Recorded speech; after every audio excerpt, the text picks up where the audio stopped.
আপনারা গোশত বন্টন করে যে সিস্টেম আপনারা করছেন, এটা আপনাদের এলাকার সিস্টেমে করছেন, মাশাআল্লাহ ভালোই হচ্ছে। তো আরো যেন ভালো হয় সেটা করবে। ওই 3 ভাগ করে গোশতটা করার জন্য বলা হয়েছে।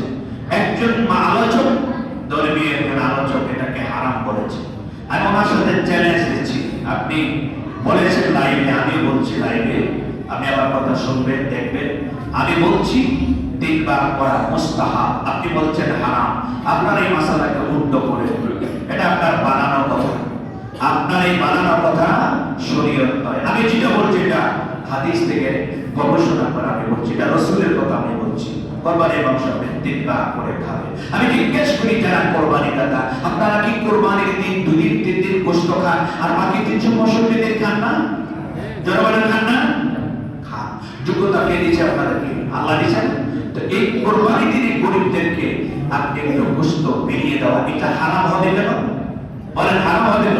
রাসূল তো বলছে কোরবানি দাতাদেরকে, তোমরা যদি কোরবানির গোশত নাও দাও কোনো সমস্যা নাই, তোমরা শুকিয়ে ফিনিশ করো, তাও সমস্যা নাই। এরপর আল্লাহ রাসূল বলেছেন না, ফ্রিজের মধ্যে নিও না, এটা শুকাইও না, শুকাইয়ে রাখতে পারবা, ফ্রিজের মধ্যে রাখতে পারবা, আবার এটা তোমরা বিলেও দিতে পারবা। তাহলে দেওয়া কোনটা ভালো?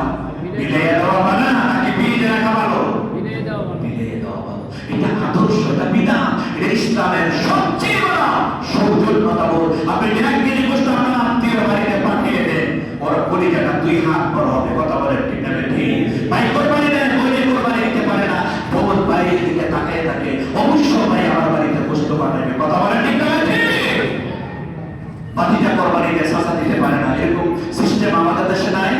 বাতিজা দেয়, চাচা পারে না, চাচা চিন্তা করে বাতিজা আমার বাড়িতে গোশত পাঠাবে। আরে মিয়া, 2 কেজি গোশত আপনার কি হবে? 1600 টাকা, 1500 টাকা দিয়ে আপনার জীবন চলে যাবে।